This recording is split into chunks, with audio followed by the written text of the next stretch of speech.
In the world of football, few names carry as much weight as Florentino Perez. For over 2 decades, this Spanish businessman has shaped Real Madrid into the most successful club of the 21st century, the architect of the Galacticos, the mastermind behind 5 Champions League titles in 10 years, and the driving force transforming the Santiago Bernabeu into a futuristic stadium. But now, shocking reports suggest that his reign may be coming to an unexpected end. According to journalist Pepe Alvarez, Perez has decided to step down from the presidency next year, 4 years before his term officially expires. If true, this would mark the second time he's walked away from the Santiago Bernabeu's presidential office. Today we're diving deep into what this means for Real Madrid, the incredible legacy Perez leaves behind, the controversies that have marked his tenure, and what the future might hold for the world's most valuable and successful football club. The bombshell came from Spanish journalist Pepe Alvarez, a respected voice in Madrid's sports media landscape, who revealed that Florentino Perez has made the decision to leave his position in the coming year. This is particularly surprising because Perez's current term doesn't end until 2028. He was re-elected unopposed in 2021 for another 6-year term, demonstrating the complete control he holds over the club's political structure. For those who follow Real Madrid closely, this isn't entirely without precedent. Perez actually resigned once before, back in February 2006, amid growing pressure from fans and disappointing results on the pitch. At that time, the first Galacticos era was crumbling, with expensive signings like David Beckham, Michael Owen, and Robinho failing to deliver Champions League success. The team had gone 3 years without winning La Liga, and the football world was watching Barcelona's rise under Ronaldinho. He returned in 2009, when the club was in crisis both financially and sportingly, and what followed was arguably the most successful period in the club's illustrious history. But what's different this time? Why would a president with such unprecedented success consider stepping down while still at the top? To understand this, we need to look at both his remarkable achievements and the mounting challenges he's facing. The timing is genuinely curious. Real Madrid just won their 15th and 16th Champions League titles.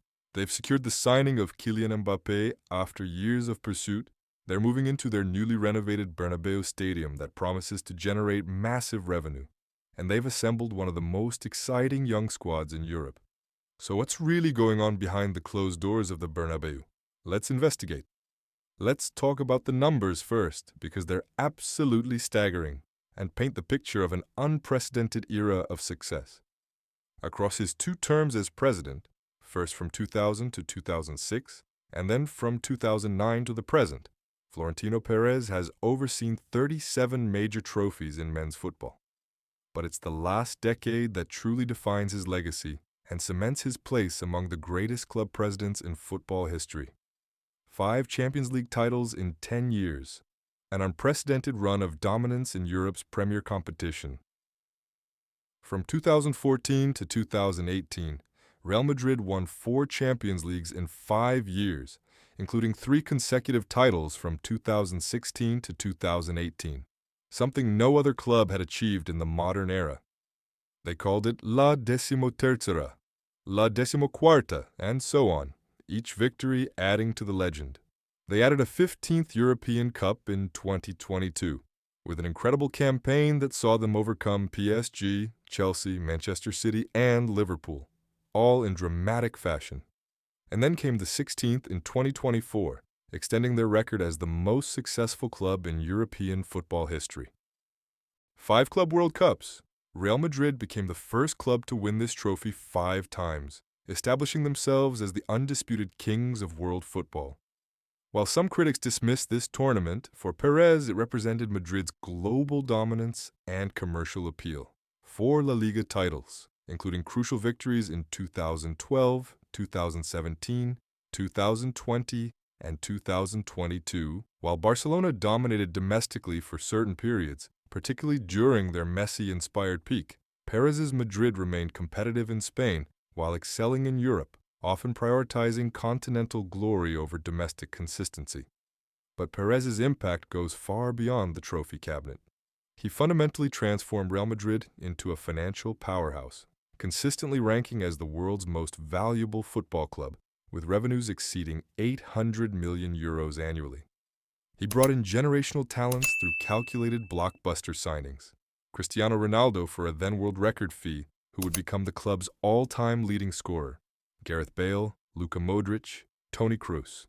And most recently, the long-awaited arrival of Kylian Mbappe on a free transfer, and the 100 million euro purchase of Jude Bellingham, who took La Liga by storm. Perez didn't just build a football team, he built a global entertainment empire.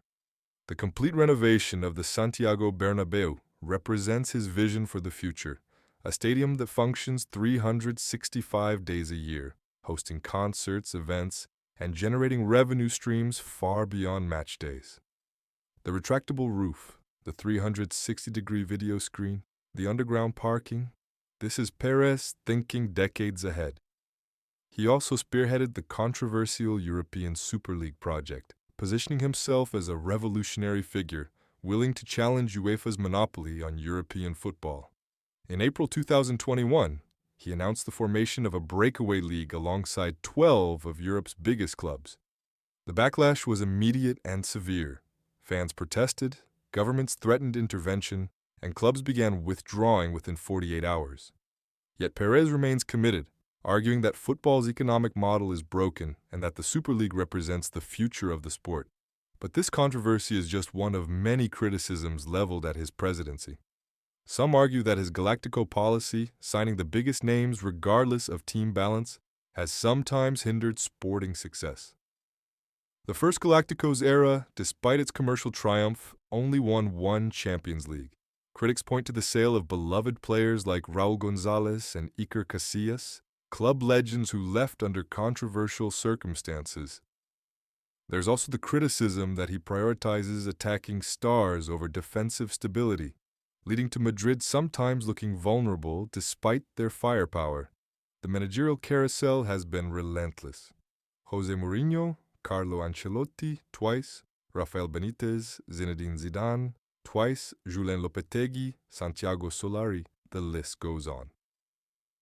While Zidane's appointments brought unprecedented success, the constant turnover suggests a president who demands immediate results and doesn't tolerate underperformance, even when managers are dealing with injury crises or transitional periods. If Perez does step down next year, Real Madrid faces a moment of enormous uncertainty and potentially transformative change. Who could possibly replace him? The club's statutes require presidential candidates to be club members for at least 20 years and to provide a financial guarantee equivalent to 15% of the club's budget. That's roughly 120 million euros. These requirements eliminate most potential candidates and ensure only the wealthiest Madrid members can run. Potential successors might include José Ángel Sánchez, the current CEO, who has worked alongside Perez for years and understands the inner workings of his strategy. There's also businessman Enrique Riquelme, who has been mentioned in Spanish media, or perhaps Eduardo Fernández de Blas. But none have Perez's unique combination of business acumen, football vision, political connections, and sheer force of personality. The transition could affect numerous major decisions on the horizon. How will the club handle contract renewals for key players like Vinicius Junior, who's being courted by Saudi Arabia with astronomical offers? What happens to the Super League project? Does it die with Perez's departure, or will his successor continue the fight? Will the spending philosophy change, potentially adopting a more balanced approach, or perhaps becoming more conservative? Will Carlo Ancelotti's position be secure under new leadership, or will a new president want to bring in their own choice of manager? History shows that presidential changes at Real Madrid can trigger periods of significant instability. After Perez's first departure in 2006, the club went through Ramon Calderón's presidency, which ended in scandal and resignation. It took Perez's return in 2009 to stabilize the ship. The wrong choice of successor could undo years of careful planning and success, potentially returning Madrid to the wilderness years of the mid-2000s. There's also the question of Perez's motivations. At 77 years old, perhaps he simply wants to retire while at the peak, with Madrid having just won another Champions League.